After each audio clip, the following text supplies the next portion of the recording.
오늘 준비된 말씀을 가지고 우리 온기의 회복이 필요한 당신에게라는 주제로 하나님의 말씀을 좀 함께 살펴보고자 합니다. 종종 설교를 들으면 목사님들께서 이렇게 말씀하실 때가 있어요. 졸리더라도 교회 와서 자라, 설교를 듣더라도 자면서 들어라 라고 말씀을 하시는데 저는 그렇게 생각하지 않습니다. 저는 그렇게 녹록한 사람이 아니에요. 목사를 잡더라도 깨워서 듣고 싶게 만들고 꼭 말씀에서 좀 깨워서 들어라 라고 이야기하고 싶은데요. 이건 제 말이 아니라 어떤 목사님이 이 말씀을 전하실 때 서두에 이런 이야기 하시더라고요. 그 이야기 하신 이유가 그 설교가 길어지니까 좀 집중해서 들어. 오늘 설교 유달리 좀 길다 이런 걸 좀 강조하고 싶었던 것 같아요. 저도 동일한 마음입니다. 사실 말씀이 평소보다 한 2페이지 정도가 좀 많게 작성됐어요. 사실 더 이렇게 준비를 더 제가 깔끔하게 해와야 되는데 민준이가 지금 이제 비염독감에 어제 저녁에 이제 심하게 이제 나오면서 온도도 지금 높고 마음이 좀 제가 딴 데가 있다고 이렇게 핑계댈 수는 없고요. 어제 1시쯤부터 해서 계속 애기 체크하면서 설교 좀 이렇게 세부하다 보니까 마무리가 좀 덜 될 것 같습니다. 아무튼 오늘 말씀 들으실 때 집중력을 더 가지시고 제가 아니면 멱살을 좀 옆에 사람 멱살 좀 움직이면서 같이 들었습니다. 오늘의 본문을 해석함에 있어서 가장 중심이 되는 키는요 바로 15절이라고 할 수 있을 것 같습니다. 우리 15절 눈으로 한번 같이 읽어볼까요? 내가 내 행위를 아노니 내가 차지도 아니하고 뜨겁지도 아니하도다. 내가 차든지 뜨겁든지 하기를 원하노라. 이 구절을 어떻게 해석하냐에 따라 본문 해석의 방향이 산으로 가기도 하고요. 삶의 적용점 자체가 어쩌면 예수님이 바라는 방향이 아니라 전혀 엉뚱한 결론으로 나올 수도 있습니다. 처음 접하시는 본문은 분명히 아닐 테고요. 보통 어떻게 이 구절을 해석하고 계셨을까요?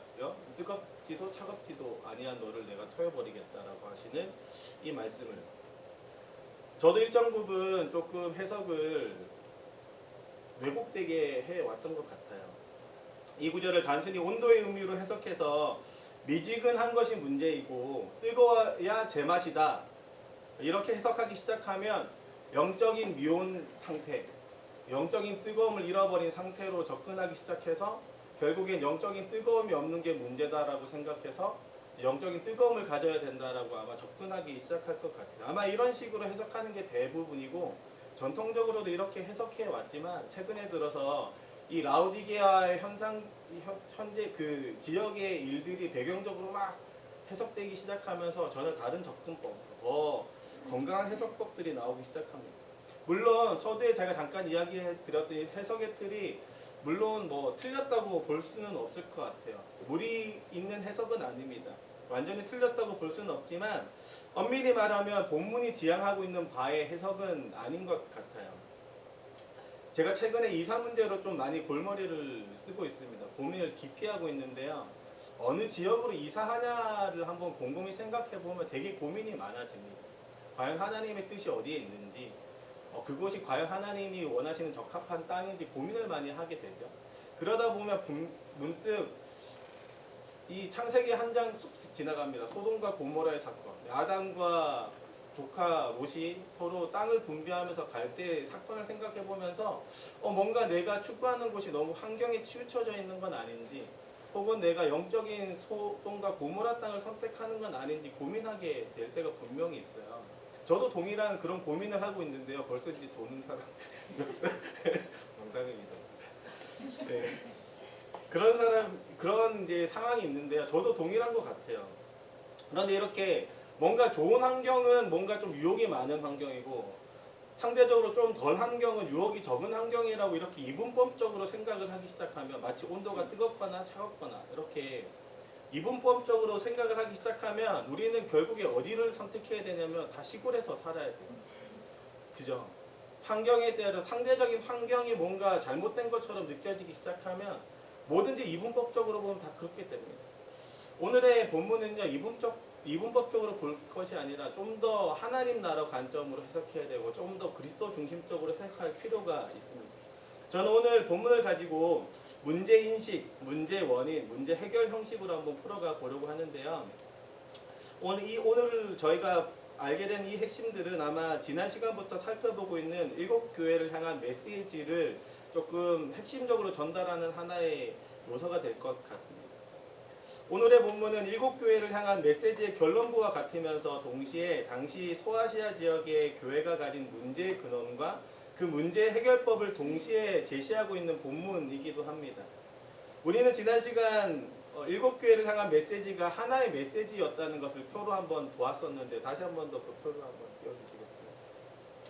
그래서 이 문화와 타협하는 상황 속에서 어떤 교회는 진리 위에 서 있고 어떤 교회는 완전히 정체성을 잃어버렸고 또 중앙에 있는 버가모 교회부터 4대 교회까지는 계속해서 문화와 타협하면서 점점 하나님 보시기에 되돌릴 수 없는 모습으로까지 치우치는 이 모습을 보면서 이 당시 소아시아 전역에 퍼져 있던 어떤 문화와 타협하고 있는 교회의 일침을 가하고 있는 게 바로 이 예수님의 메시지거든요.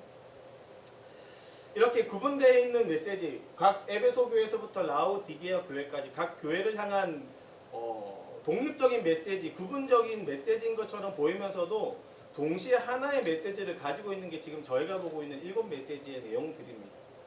그리고 저는 하나의 메시지로 예수님이 이야기하고 싶어 하신다라는 것을 좀 더 무게추를 놓고 있어요. 다시 이 정도로만 기억하고 다시 본문으로 돌아와 보면요. 문득 이 15절을 보고 있자니 이 미지근한 것이 왜 문제가 되나라는 생각이 드는 거예요. 우리 안에는 항상 미지근한 물만 먹고 있거든요. 차가운 게 몸에 좋지 않대요. 왜 저한테도 미지근한 거 주는데 제가 항상 차갑게 데펴서 서로 싸우구나 왜 이런 거죠. 그러기도 하고 그러면서도 저도 이제 나이가 점점 드니까 이빨이 좀 시려요. 그래서 좀 차가운 걸 좀 몰려고 싶어질 때가 있습니다. 분명 미지근한 것이라는 게 딱히 나빠 보이는 것처럼 보이지는 않습니다. 그럼에도 불구하고 왜 예수님은 이 미지근함을 경고하고 있을까요? 16절입니다. 내가 이같이 미지근하여 뜨겁지도 아니하고 차지도 아니하니 내 입에서 너를 토하여 버리리라. 왜 이런 엄중한 경고의 말씀을 예수님께서 지금 하고 계실까요? 첫 번째는 이 문제의 인식과 관련된 내용입니다.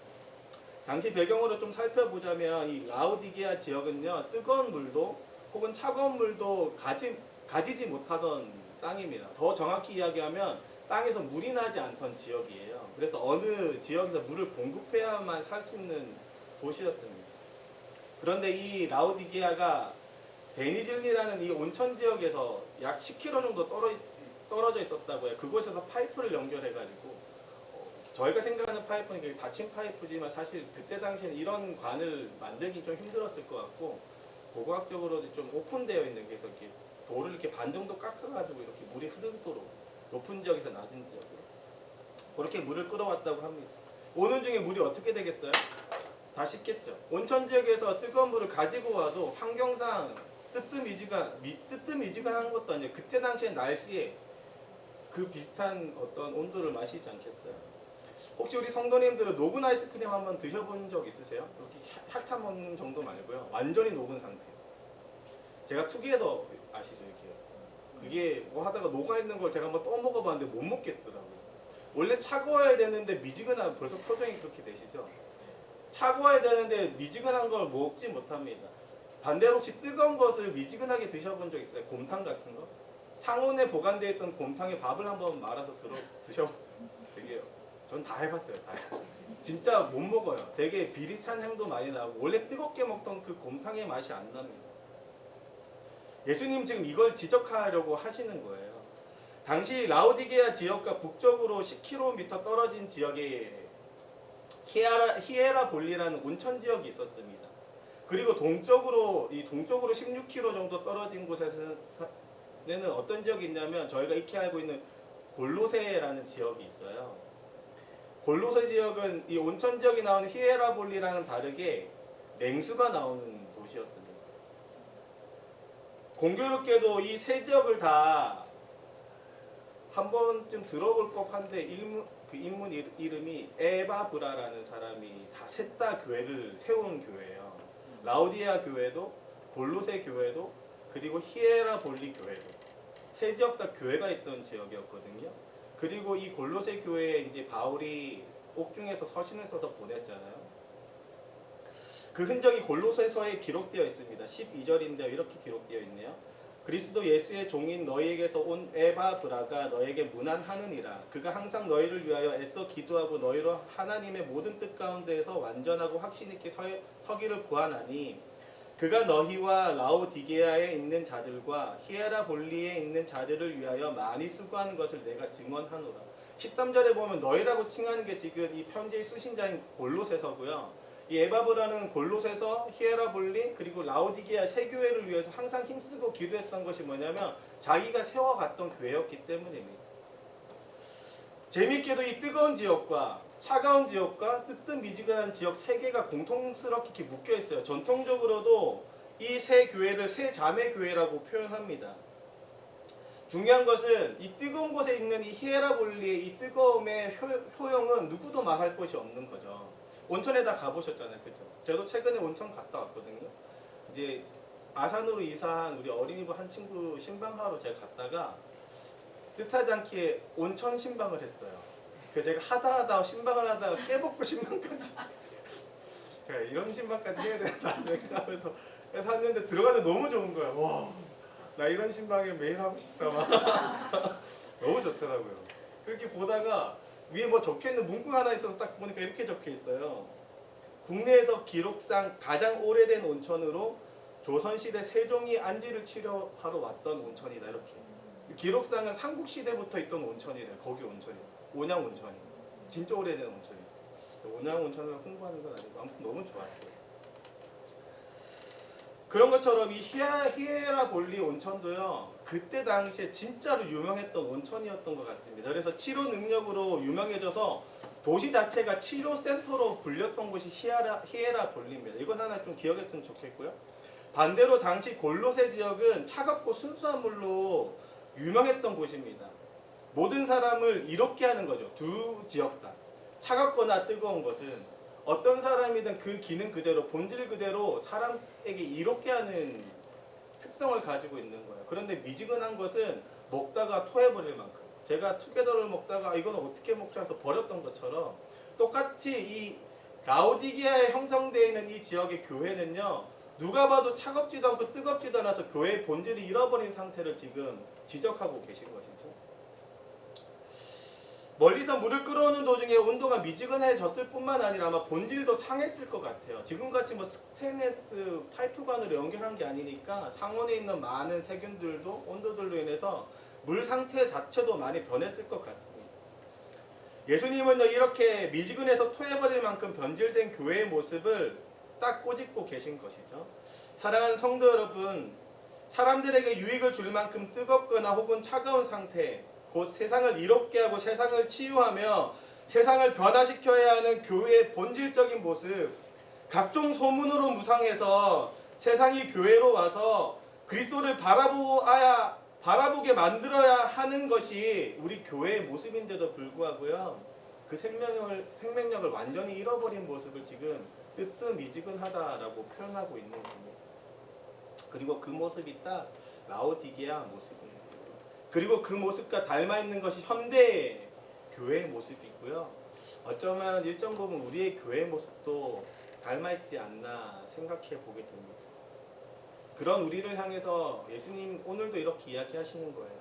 내가 이같이 미지근하여 뜨겁지도 아니하고 차지도 아니하니 곧 교회의 본질을 잃어버리고 교회의 생명력을 잃어버리면 내가 내 입에서 토해버리겠다. 이렇게 이야기하고 계신 것이죠. 중요한 것은 라오디게아 교회는 이런 상황을 전혀 인지하지 못하고 있다는 것입니다. 17절이에요. 이렇게 이야기하네요. 내가 말하기를 나는 부자라 부요하여 부족한 것이 없다 하나 내 공고한 것과 가련한 것과 가난한 것과 눈먼 것과 벌거벗은 것을 알지 못하는도다. 라오디게아 교회는 교회의 정체성을 완전하게 잃어버린 상태였습니다. 그 정도가 너무나 심해서 스스로를 인지하는 메타인지로도 인정할 수 없을 만큼 무너져 있는 상태예요. 스스로 부유하다고 착각했고 부자라고 착각했습니다. 실상은 벌거벗은 벌거숭이였는데도 불구하고 그것을 모를 만큼 영적으로 가난한 상태였던 것이죠. 예수님께서 라오디게아 교회에 정확히 지적하고 싶었던 것은요. 이 교회의 본질과도 같은 이 영적 부유함과 같은 일입니다. 정확하게는 영적 열매라고 표현한 것이 맞을 것 같기도 해요. 본문이 말하는 단어의 의미를 하나씩 살펴보면 이들의 상황은 더욱더 처참합니다. 공고하다라고 되어 있는 이 공고는요, 성경에 딱 3번 쓰여 있는 구절이고 동사형으로는 딱 1번 쓰인 단어입니다. 불행으로 가득해서 극도의 불행을 의미하는 겁니다. 가련이라고 표현되어 있는 것은요, 이 바울이 딱 1번 썼던 단어예요. 고린도전서 15장 19절에 썼던 단어인데요. 부활의 소망이 없는 자를 불쌍히 여기던 바울의 마음을 표현했던 게 가련이라는 단어입니다. 가난이라고 표현하는 것 우리가 너무나 잘 알고 있죠. 그런데 거기에 더해서 이 가난이라는 표현은 구걸하는 그 모습 자체를 이야기하고 있어요. 아무것도 없는 상태를 이야기하는 거죠. 눈먼, 말 그대로 눈이 먼 상태입니다. 중요한 것은 이 표현은요, 영적 무감각의 상태를 대표하는 표현이에요. 보이지 않는다는 것은 그 감각 자체가 완전히 상실되어 있다는 뜻입니다. 벌거벗은 이라는 뜻이요, 누더기조차도 거치지 못한 현재 상태를 이야기합니다. 그냥 누더기라도 입은 그 거지가 훨씬 더 나을지도 몰라요. 그런데 오늘의 라오디게아 교회를 향해서 예수님이 이야기하시는 것은 누더기조차도 걸치지 못한 상태다라고 이야기하는 겁니다. 라오디게아의 실제는 영적인 열매는 하나도 얻지 못할 만큼 완전히 처참한 모습이었어요. 예수님이 이렇게 표현할 만큼 정말로 처참한 상태입니다. 완전히 미지근해서 오히려 사람들에게조차 토해져 버리는 이 라오디게아의 물처럼 교회가 딱 그런 상태라고 강조하고 있는 것이죠. 그리고 이 영적으로 무결실의 상태를 스스로도 인지하지 못하는 최악의 상태인 겁니다. 차라리 스스로 인지하고 있다면 바꿔갈 개선될 가능성이라도 보일 수 있겠지만 현재 자기 수준이 어디에 있는지도 모르고 여전히 눈먼 상태로, 벌거숭이 상태로 있는 것이 바로 이 라오디게아의 모습이라는 겁니다. 그리고 17절이 이야기하는 것, 스스로가 이렇게 이야기하는 거예요. 너가 스스로 말하기를 부유하다. 어디 가든 내 부유함을 자랑하고 있는, 얼마나 처참합니다. 지난 시간 편지의 형식에 통일된 모습이 있다고 설명드렸습니다. 분명히 예수님의 모습을 보면 뭔가 메시지가 더욱더 분명해져요. 14절에 예수님을 이렇게 표현합니다. 라오디게아 교회 사자에게 편지하라. 아멘이시오 충성되고 참된 증인이시오 하나님의 창조의 근본이신 이가 이르시되. 예수님이 아멘이라고 하시는 것을 아마도 이사야 65장 15절을 인용한 것으로 보이는데요. 이 진리의 하나님, 곧 히브리어로 아멘 하나님을 인용한 겁니다. 그러니까 아멘 예수님을 표현하는 거예요. 우리가 너무나 잘 아는 것처럼 아멘이라는 표현은 진실로, 확실히, 완전한 동의를 표현하는 단어거든요. 왜 이런 표현을 하고 있을까요? 이 그리스도를 표현하는 14절을 한번 역순으로 쭉 한번 보시겠어요? 예수님은 하나님의 창조의 근본이라고 표현합니다. 이것에 대해서 그 앞에 설명하는 것이 참된 증인이라고 이야기하고 있어요. 여기까지 한번 해석해보면 예수님은 창조의 근본이시자 하나님의 창조 활동을 참되게 증인했던 분이라고 지금 설명하고 있는 거예요. 그리고 나서 제일 앞에 아멘이라고 붙어있는 이것이 지금 참되다라고 지금 표현하고 있는 겁니다. 예수님은 보내신 목적 그대로 그 본질을 잃어버리지 않고 창조주 하나님에 대해서 증명하는 데 온 일을 다 쏟으셨던 분입니다. 그리고 본인에게 주어졌던 생명력 그대로 세상을 살리기 위해서 노력했던 분이고 진짜로 살렸던 분이 바로 예수님이신 거죠. 진리를 위해서 증인된 삶을 사셨고 그리고 이 진리는 진짜였고 예수님조차도 진짜였습니다. 이런 의미를 담고 있는 게 지금 이 표현 어구예요. 즉 예수님은 영적 열매를 계속해서 만들어 가시는 삶을 살았다는 뜻입니다. 교회도 동일하게 예수님과 같이 하나님의 창조를 증거해야 되는 공동체예요. 다르게 표현하면 세상에서 밀려오는 온갖 교훈을 이겨낼 뿐만 아니라 적극적으로 변증해야 되고 하나님의 살아계심을 선포해야 되는 공동체입니다.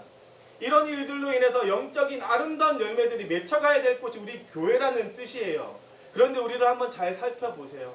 아이들을 통해서 아니면 아이들의 귓가 가운데 울려 퍼지고 있는 세상의 소리들을 우리가 막아낼 자신이 있는지, 혹은 아이들에게 그것을 틀림을 틀렸다고 표현하고 있는지, 아니면 계속해서 라오디게아와 같이 세상 속의 문화와 타협하면서 일정 부분 인정하면서 계속해서 그것들이 들어오고 있진 않은 것입니다. 사랑하는 성도 여러분, 우리는 우리의 영적 상태를 체크해야 함은 물론이고요. 우리가 맺고 있는 영적인 열매도 체크해야 합니다. 히에라볼리와 골로새 교회처럼 뜨겁거나 차가운 교회의 본질을 지켜야 하는 거예요. 혹은 라우디아 교회와 같이 그 모습을 잃어버렸다면 어서 빨리 그 영적인 본질을 회복해야 될 때입니다. 하지만 늘 우리는 눈먼 상태로 있지 않은가 한번 체크해 보아야 할 필요가 있는 것이죠. 이쯤에서 저는 구약의 한 사건이 한번 생각났습니다. 사사기 16장 19절에 기록되어 있는 이 사사 삼손의 모습이에요. 우리 한번 19절 같이 한번 읽어볼까요? 읽겠습니다. 들릴라가 삼손에게 자기 무릎을 베고 자게 하고 사람을 불러 그의 머리털 7가닥을 밀고 괴롭게 하여 본즉 그의 힘이 없어졌다. 세상 편안하게 자고 있으면서 영적 무감각의 상태에 빠져있는 모습, 자신의 엄청난 힘에 도취되어서 이제 곧 도래할 폭풍조차도 인지하지 못하고 위장된 평온함을 누리고 있는 모습, 이게 딱 미지근한 지금의 상태가 위험하다고 인지하지도 못하고 여전히 부유하다고 착각하고 위장된 부유함을 누리고 있는 이 라오디게의 모습과 너무나 동일하게 저는 느껴지고 있습니다. 사랑하는 한육군 성도 여러분, 삶이 편안하고 복된 인생처럼 느낀다는 것이 물론 잘못된 것이 아닙니다. 하지만 실질적으로 우리가 그 복 가운데 살아가면서 위장된 일들은 있지 않은지, 혹은 내가 영적으로 침체되고 있지는 않은지, 상대적으로 내가 미지근해지고 있는지 아닌지는 우리가 한번 점검해 보아야 될 필요가 있습니다. 그리고 실상 누더기조차도 입지 못한 벌거벗은 영적 거지와 같은 상태, 이 사투리로 걸베이 이렇게 표현하거든요. 영적 걸베이 같은 게 우리가 아닌지 한번 돌아볼 필요가 있습니다. 라오디게아 교회는 왜 이런 상태가 되었을까요? 두 번째 문제의 원인입니다. 저는 지난 시간 이 7교회를 향한 메시지를 연구하면서 드는 두 가지 의문에 대해서 이야기했어요. 하나는 예수님이 지적하고 있는 이 첫 번째 사랑, 처음 사랑이 뭔지에 대한 해석 부분이었고, 이 두 번째가 니골라 당의 행위가 무엇인지에 대한 해석 부분이었습니다. 지난 시간 첫 번째 것, 곧 이 처음 사랑에 대한 해석 부분을 좀 저희가 살펴봤다면, 지금은 니골라 당의 행위에 대해서 좀 살펴보고자 해요. 순간 오늘의 본문을 기억하시는 분들이 있다면 본문에 기록되어 있지도 않은 이 니골라 당과 오늘의 본문이 무슨 연관이 있냐 이렇게 생각하실 수도 있겠지만요. 라오디게아 교회가 하나님 앞에서 큰 책망을 받고 있는 이유가 이 본문에는 직접적으로 드러나 있지는 않지만 이 니골라 당의 행위가 이 소아시아 전역에 퍼져 있다는 것을 좀 생각해보고 교회에 뿌리 깊게 펼쳐져 있다는 것을 생각해보면 이 라오디게아 교회가 미지근하게 된 가장 결정적인 이유가 이 니골라 당의 행위에 있지 않나 살펴볼 필요가 있습니다. 결론을 먼저 이야기하면 이 소아시아 교회는요, 이 문화의 옷을 입은 우상숭배의 행위에 많이 감염되어 있었습니다. 문화의 옷을 입은 우상숭배의 행위에 많이 감염되어 있었어요. 이것을 2, 3장에서는 각각 자칭 유대인이라고 하는 자들, 니골라 당의 행위, 발람의 행위, 이세벨의 행위로 표현합니다. 우리 두 번째 표현 한번 보여주시겠어요? 각각 에베소 교회에서부터 라오디게아를 해치고 있는 무리들에 대해서 표현을 이렇게 합니다. 니골라 당의 행위에서부터 해서 쭉쭉쭉 나오는데요. 참 재미있게도 사대 교회는 그 정체에 대해서 드러나지 않고 오히려 가장 책망을 받고 있는 교회인데도 불구하고 그 중에서 옷을 더럽히지 않고 끝까지 거룩하게 살고 있는 사람, 마치 사대 교회 안에서 서머나 교회와 빌라델비아 교회 사람처럼 살고 있는 무리들을 지칭하고 있습니다. 반대로 표현하면 이 6 무리들, 크게 보면 4 무리입니다. 니골라 당의 행위, 자칭 유대인이라고 하는 사람, 발람의 교훈을 따르는 사람, 여자 이세벨이라고 표현하는 이 4 무리는요, 각각 본질에 있어서 하나의 본질을 가지고 있어요. 각각 다르게 표현하지만 그 중심의 본질은요, 하나님만을 사랑하고 섬기는 것이 아니라 하나님과 동시에 우상을 섬기게 만든 인물들입니다.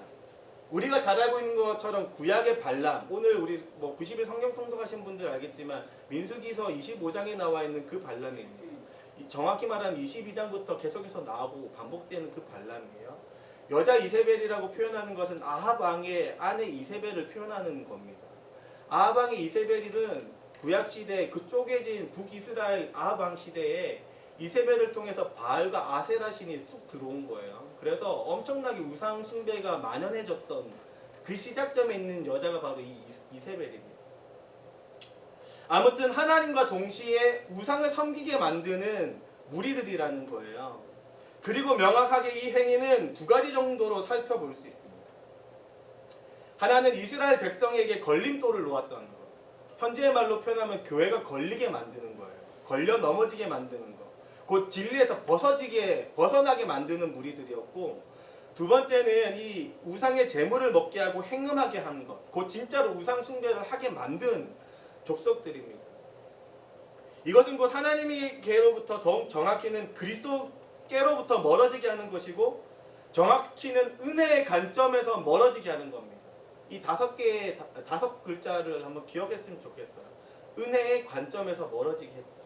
은혜의 관점, 이것을 좀 잠깐 기억하면서 넘어갔으면 좋겠는데요. 아무튼 이 네 무리는 성도들을 은혜적 관점에서 벗어나서 다른 관점으로 놓게 만드는 사람들이었어요. 당시 에베소 교회로부터 라오디게아 교회까지 모든 교회가 속해 있는 도시들, 이 7교회의 도시는요, 모두 다 소아시아 지역에서 가장 찬란한 문화를 펼쳐냈던 도시들입니다. 번영의 상징이 됐던 도시들이에요. 특히나 오늘의 본문 배경이 됐던 이 라오디게아 지역은요, 교통과 무역이 발달한 것뿐만 아니라 금융업이 매우 발달되어 있었대요. 그러니까 지금으로 따지면 싱가포르 같은 도시일 수 있어요. 더하여서 섬유 산업이 발달돼서 당시에도 이때 당시가 대략 AD 한 100년이니까 진짜로 한 2000년 정도 전이거든요. 면직과 모직이 발달한 도시. 그래서 이 섬유 산업이 발달되었던 도시고, 문화로는 말할 것도 없고 극장이나 이런 문화들이 정말로 많았대요. 더 나아가서 의학이 발달됐다고 합니다. 그래서 사람들이 눈을 고치려고 오던 도시였고, 이 도시는 눈을 고치는 치료제를 개발했던 도시래요. 부가 정말로 넘치던 도시입니다. 라오디게아 교회. 그리고 이 라오디게아 교회뿐만 아니라 에베소부터 모든 6개의 도시도 동일하게 부의 상징이었던 도시들이에요. 그리고 이 라오디게아는 이 7도시 중에서 가장 부가 넘쳤던 도시입니다. 어느 정도냐면 AD 60년에 대지진이 발생되거든요. 그런데 이 대지진이 발생돼서 복구하는데 모든 도시들이 로마의 황제들에게 구제를 요청을 합니다. 우리 도시를 좀 다시 회복할 수 있게 돈을 좀 달라고.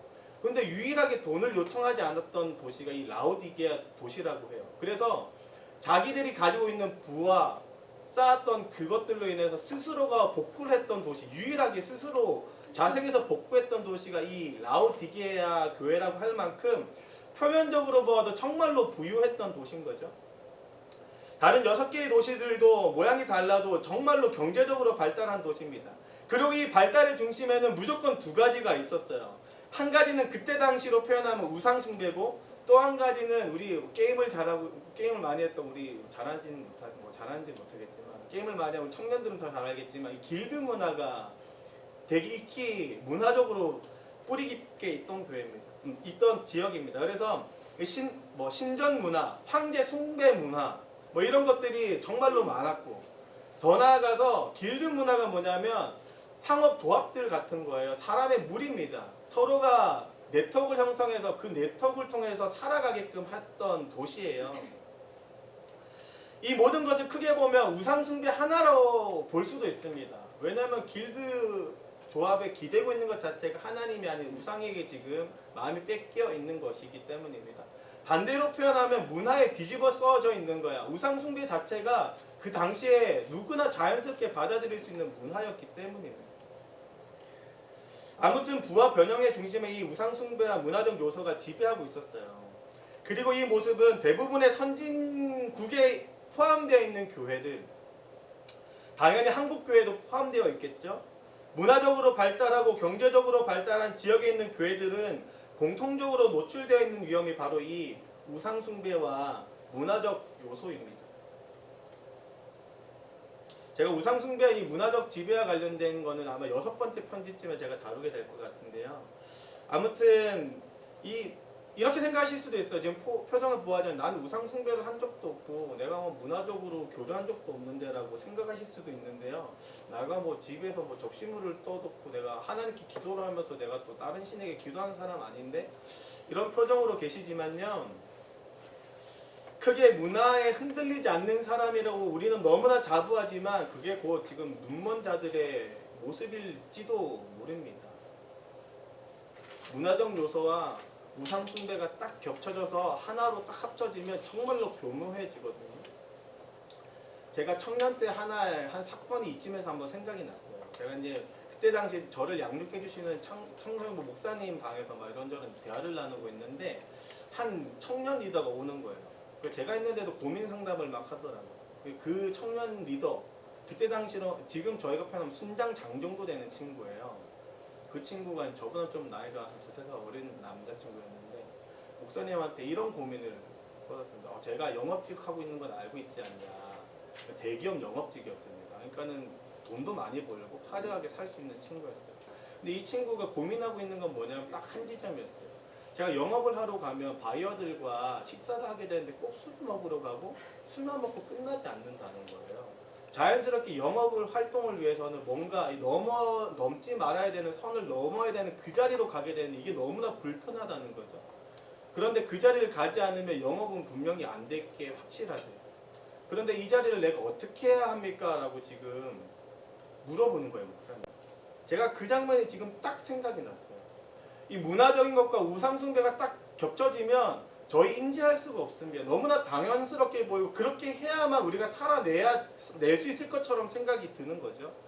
사랑하는 성도 여러분, 우리는 어느샌가 미지근해져 있는지도 모르겠습니다. 우리가 가져야 할 뜨거움이나 혹은 차가움, 세상으로부터 밀려오는 온갖 문화로부터 어떠한 상태를 잃어버린 상태라고 요한계시록이 우리에게 지적하는 것처럼 우리가 정말로 미지근한 상태인지도 몰라요. 우리는 어떠한 문화로부터 걸려 넘어졌을 뿐만 아니라 완전하게 우상숭배의 길에 빠져 있을지도 모릅니다. 은혜적 관점을 지금 놓치고 있는 거예요. 이게 무슨 말이냐면요. 바알보를 섬기게 했던 이 발람의 유혹이 뭔지 압니까? 음행을 하는 행동이에요. 그것을 통해서 살아갈 수 있게 한다는 거예요. 그때 당시에 바알보는 그 모압 지역을 다스리던 신이라고 표현합니다. 그래서 이 바알보를 통해서 삶이 윤택해질 수 있다고 표현하는 거죠. 모압 동쪽에서 요단강을 지나 서쪽으로 가나안 땅을 가기 전에 이들에게 가장 큰 확신이 필요했거든요. 나의 삶을 지배하고 있는 하나님에게만 마음이 뺏긴 게 아니라 또 다른 존재에게 빼앗긴 것이 그때 당시에 문화에 싹 들어와서 우상숭배의 길로 접어든 거예요. 그리고 지난주에 우리 박 전사님이 말씀 선포하다가 이야기했던 그 비나스 사건이 여기 사건에서 딱 벌어집니다. 그리고 아방 이세벨이 가져온 이 바알과 아세라 신은요, 풍요를 상징했던 신이고 농업을 다스렸던 신이고 비를 주관했던 신입니다. 당시 농업국가였던 대부분의 나라를 생각해보면 비가 없이는 살아갈 수 없잖아요. 그리고 그 비를 내리게 하는 문화에 바알 신이 딱 접목되어 있으니까 바알 신에게 가서 나도 같이 절을 하지 않으면 비를 나는 못 얻고 내 농업은 망한다거나 자연스럽게 생각하게 되는 거죠. 근데 이 모든 것을 자세히 살펴보면 모든 것이 다 행위적 관점에 놓여 있습니다. 내가 어떻게 행동하냐, 내가 신을 위해서 어떻게 행동하냐에 따라 내 삶이 변화된다는 이야기예요. 내 노력의 여하에 따라서 하나님도 바꿀 수 있다고 착각하게 되는 것은 어쩌면 이 세상의 교묘에 들어와서 우리의 마음을 복음적 관점, 은혜적 관점에서 멀리하게 해서 행위적 관점으로 나아가게 한 줄도 모릅니다. 한 번 더 생각해 보세요. 이 바알과 아세라 신과 싸웠던 이 엘리야 선지자를 한번 생각해 보세요. 엘리야 선지자는 다른 거 한 거 없습니다. 하나님의 은혜를 간구했어요. 그리고 하늘로부터 그 은혜로 불이 떨어졌잖아요. 근데 그 사전에 앞서 하루 종일 바알과 아세라 신을 섬겼던 선지자들은 하루 종일 빌고 자기 행위로 무언가 얻어내려고 노력을 하잖아요. 어쩌면 우리가 하나님 앞에 모여서 기도하는 것도 이런 행위의 하나로 속해 있는지도 모릅니다. 저는 기도가 잘못됐다고 이야기하는 것도 아니고 기도의 양이 많이 있는 것도 잘못됐다고 이야기하는 것이 아닙니다. 오히려 누군가 이야기하는 것처럼 1000번의 번제를 드릴 때 하나님께서 무언가 줄 것처럼 이야기하고 내가 매일같이 새벽단을 쌓아야 내가 이루고 싶은 게 이루어진다라고 착각하는 것은 오히려 은혜적 관점에서 멀어서 행위적 관점에 우리가 놓여있지 않나 생각해 볼 필요가 있다는 것이죠. 바알과 아세라 신을 섬겼던 것처럼 당시의 모든 문화가 행위적 관점에 놓여있던 것처럼 사람의 노력으로 인생이 변화될 것처럼 우상 숭배자들은 그렇게 우리를 종용하고 있는 것이죠. 지금의 문화도 한번 잘 살펴보세요. 이 은혜적 관점이 다 사라져 있습니다. 행위적 관점으로 모든 것을 보게 만들어요. 대학 입시를 위해서 미리부터 가방 무게를 더하시는 우리 크리스찬 부모님들의 마음에 아이의 인생을 은혜적 관점으로 바라보는 비중은 얼마나 되는지 한번 점검해 보았으면 좋겠습니다. 우리 아이들을 키워가는 그 모든 가정 가운데에 정말로 하나님의 은혜를 얼마나 기대하면서 학원을 지금 보내고 있냐는 뜻입니다. 조금 부족할지라도 그것을 넘치게 하신 하나님의 은혜를 지금 바라보고 있냐는 뜻이에요. 취업과 관련해서 애쓰는 우리 자녀들과 우리 청년들, 그 길에서 진짜 은혜적 관점을 놓치지 않고 있는지는 점검해 볼 필요가 있습니다. 취업의 모든 전선 가운데에서 그 고난이도의 스펙을 쌓아야만 취업이 될 수 있다는 이 행위적 관점으로 보는 건 아닌지, 아니면 나는 부족할지라도 면접자의 마음을 바꾸고 면접관의 마음을 바꾸고 세상을 운행하시는 하나님의 손길을 지금 바라보고 있지는 않은지, 내가 은혜적 관점에 놓여 있는지 아니면 행위적 관점에 놓여 있는지 살펴볼 필요가 있다는 것입니다. 그리고 이 모든 행위적 관점은 철저하게 부유함으로 귀결되어요. 부유함은 세상의 모든 문을 열 수 있는 만능 키가 됩니다. 그리고 지금 어린아이들, 초등학생들부터, 아니 유치원생들로부터 이 돈이 만능 키라고 생각하고 있어요. 이 문화가 여전히 우리 가운데 행배해 있는 것이죠. 성경은 분명히 경고합니다. 부자는 그리스도의 필요성을 느끼지 못하게 하나님 나라를 절대 찾을 수 없음을 이야기합니다. 그만큼 부는 곧 우상 숭배고 우상 숭배함으로 하나님의 필요성을 점점 멀리하게 하는 거죠. 그렇다고 제가 이 부자됨에 대해서 잘못되었다고 이야기하는 것이 아닙니다. 부자됨의 그 마음의 중심에 이 내가 무엇을 위해서 부자가 되고 싶고 내 이 쌓은 부를 통해서 무엇을 이루려고 하는지 그 마음의 중심을 한번 점검해 볼 필요가 있다는 겁니다. 그런 면에서 돈은 명확한 것 같아요. 뭐가 명확하냐면 세상이 말하는 대로 인풋과 아웃풋이 명확합니다. 이 행위적 관점을 잘 살펴보면 인풋과 아웃풋이 완전히 일치한다는 이 꼴로 나타나요. 그러기에 내가 더 많은 것을 쏟으려 해서 더 많은 것을 넣고 더 많은 것을 뽑아내려고 하는 거죠. 근데 돈도 마찬가지입니다. 많은 것을 넣으면 더 좋은 것이 나옵니다. 세상에 공짜가 없잖아요. 비싼데 싼 것은 좋은데 싼 것은 없습니다. 뭐든지 다 비싸게 값어치를 줘야 비싼 값어치를 하는 거잖아요. 그래서 반대로 우리는 우상 숭배를 하는 거예요. 더 좋은 것을 내 부로 누리고 싶다는 마음이 지금 드러나고 있는 겁니다. 하지만 하나님의 아웃풋은 그렇지 않습니다. 들어간 게 1이라고 해서 1이 나오지 않습니다. 1이 들어갔는데 1000이 나올 때가 있고 1이 들어갔는데 10만이 나올 때도 있는 거예요. 은혜적 관점이 그렇습니다. 제가 지금 도박이나 사행성적인 이야기를 하는 게 아닙니다. 그저 하나님의 일하심, 은혜적 관점이 무엇인지 설명하고 싶은 거예요. 한번 생각해 보세요. 우리의 구원의 행위 가운데 우리의 노력이 얼마만큼 지금 차지하고 있는지. 우리 구원의 0.0000001%도 우리의 행위는 존재하지 않습니다. 정확히 0입니다. 0. 하나님의 은혜적 관점으로 우리가 누릴 수 있다는 걸 생각해 보면 삶의 모든 영역에서 우리 동일한 관점으로 바라볼 필요가 있습니다. 그런 관점으로 본다면 우리의 행위로 완성될 수 있는 것이 어디 있겠어요. 하지만 세상은 계속해서 우리의 노력과 행위의 관점으로 계속해서 끌어당기고 넘어뜨립니다.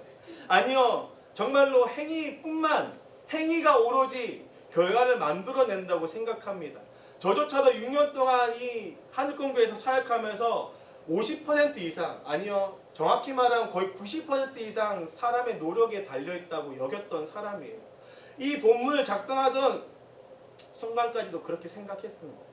그런데 우리에게는요, 이 행위적 관점이 필요한 것이 아니라, 행위적 노력이 필요한 것이 아니라 적어도 내 삶이 세워지고 교회가 세워지는 것에 있어서 은혜적 관점, 은혜적 행위가 더욱더 필요합니다. 앞서 이야기한 이 청년의 리더 고민의 핵심이 무엇입니까? 결국 사람의 행위로 계약을 딸 수 있다는 거잖아요. 그리고 사람의 마음을 바꾸기 위해서는 내가 좀 힘들지만 모든 문화가 다 통용하는 것처럼, 이 영업팀 모든 문화가 다 통용하는 것처럼 나도 2차, 3차 그리고 내가 음주와 가물을 즐기고 그 가운데 여자가 있고 음란한 행위를 해도 별로 문제가 되지 않아라고 생각하는 건 그 모든 행위를 통해서 결국에는 내가 원하는 걸 성취할 수 있다는 우상 숭배와 같은 행위적 관점으로 보고 있는 거예요. 그리고 그 뜨뜻미지근함이 사람 누구에게나 다 존재하는 것을 깨닫게 됩니다.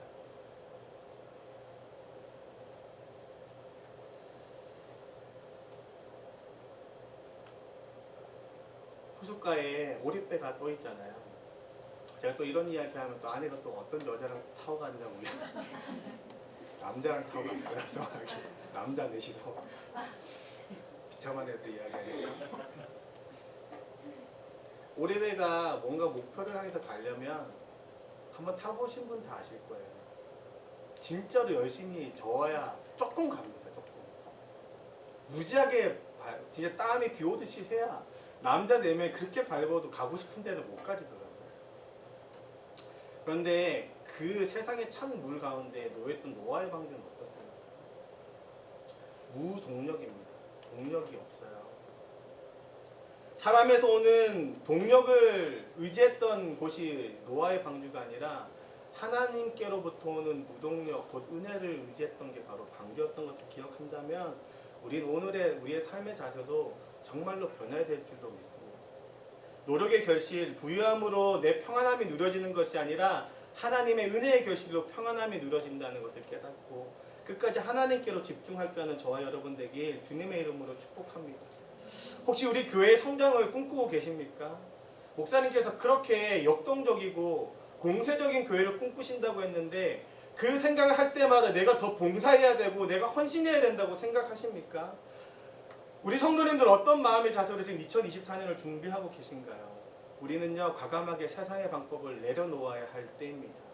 하나님 앞에 누구보다도 먼저 엎드려야 할 때임을 고백하게 됩니다.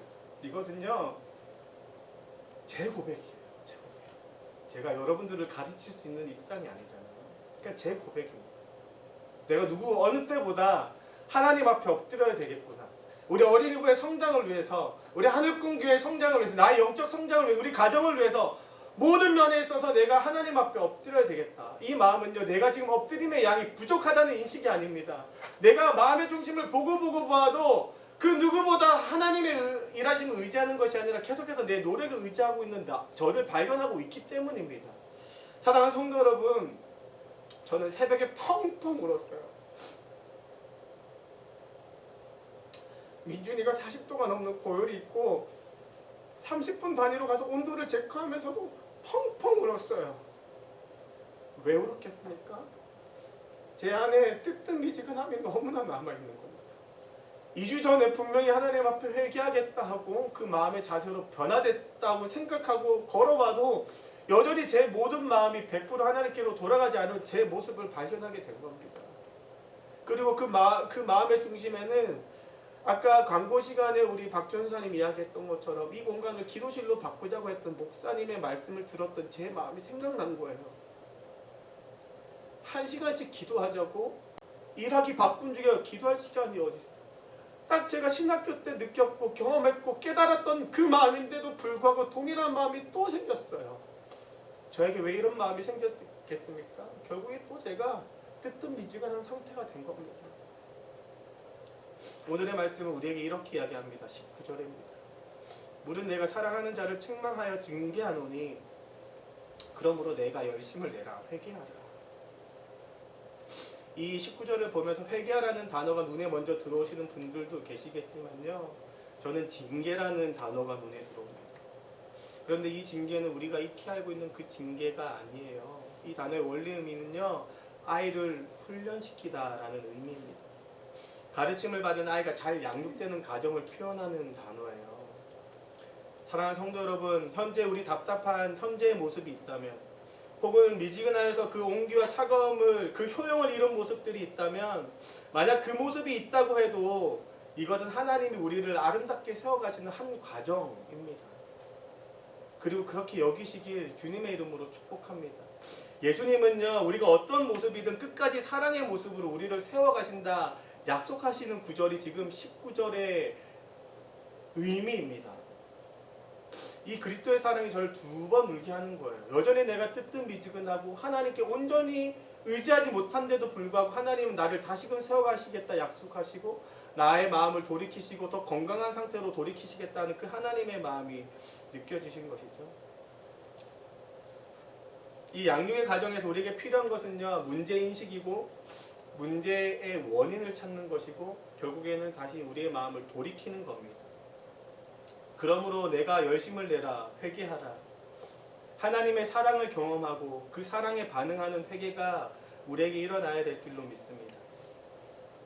사랑하는 성도 여러분, 예수님만을 의지하지 못하는 우리의 모습을요, 예수님은 책망하시지는 않습니다. 그 모습 가운데서 징계하신, 곧 양육하시려는 마음이 계세요. 그리고 우리의 현재 이 모습, 예수님만을 의지하지 못하고 세상 문화에 타협되어 있는 모습을 예수님께서는 최종의 모습이라고 여기지 않습니다. 세워가실 예수님을 바라볼 줄 아는 저와 여러분 되길 소망합니다. 끝으로 제가 표 3번째로 한번 보여드릴게요. 7개의 교회를 제가 해석을 하면서 또 많은 주석들을 참고하면서 제가 공통적으로 발견한 것은 예수님은요, 끝에 항상 축복의 말씀을 선포한다는 겁니다. 오늘의 본문에도 이기는 자는 하면서 뒤에 메시지들이 있어요. 모든 메시지들이 다 앞에 이기는 자는 뭐라고 되어 있어요. 우리가 이것을 볼 때 행위적 관점으로 보면 안 됩니다. 우리가 그래서 이기기 위해서 아둥바둥하면 이런 축복이 일어날 거야 하면 이미 그 문화에 감염되어 있는 거예요. 반대로 예수님께서 우리를 이기게 하실 거야, 은혜적 관점으로 보시고 뒤에 메시지를 보시면 부족한 내 모습인데도 불구하고 세워가시려고 하는 하나님의 사랑이 경험되실 겁니다. 오늘의 본문도 그렇게 이야기합니다. 내가 내 보좌와 함께 앉게 해주겠다라고 약속하고 계신 것이죠. 사랑하는 성도 여러분, 결국 예수님은 어떤 모습이든 어떤 부족한 모습이든 어떻게 물이 타져 있고 타협한 모습이든 결국에는 예수님이 꿈꾸시는 대로 세워가실 줄로 믿습니다. 우리의 노력의 결과 그것을 넘어서 결국에는 아름다운 모습으로 세워가실 예수님을 은혜적 관점으로 바라볼 줄 아는 저와 여러분 되길 주님의 이름으로 축복합니다. 그렇다면 문제 해결을 위해서 우리는 정말 어디서부터 시작해야 될까요? 3번째, 문제 해결. 다음 시간에 시작하도록 하겠습니다. 다음 주에 이 방법적인 이야기를 좀 나누면서 함께 그렇다면 은혜적 관점 우리가 어떻게 살려갈 수 있을지, 또 하나님이 꿈꾸시는 교회의 모습을 최종적으로 어떻게 완성될 것인지 남은 3편의 편지들을 통해서 함께 살펴보도록 하겠습니다. 말씀을 정리하겠습니다. 좀 길어졌는데요. 우리는 우리가 인지하고 있는 것 이상으로 생각보다 미지근한 상태입니다. 교회의 생명력을 잃어버렸을지도 모르고 이미 교회의 생명력이 사라졌는데도 인지하지 못하고 있을지도 몰라요. 하지만 우리는 오늘의 말씀을 통해서 점검하길 소망합니다. 각 개인을 돌아보시고 자녀들을 돌아보시고 가정 넘어서 교회를 돌아보시고 우리가 맡고 있는 공동체 하나하나를 생각해 보시면서 문제를 일으키고 있는 문제를 인식하고 그 문제를 일으키고 있는 행위적 관점을 좀 벗어버리고 은혜적 관점을 회복할 줄 아는 저와 여러분 되길 주님의 이름으로 축복합니다.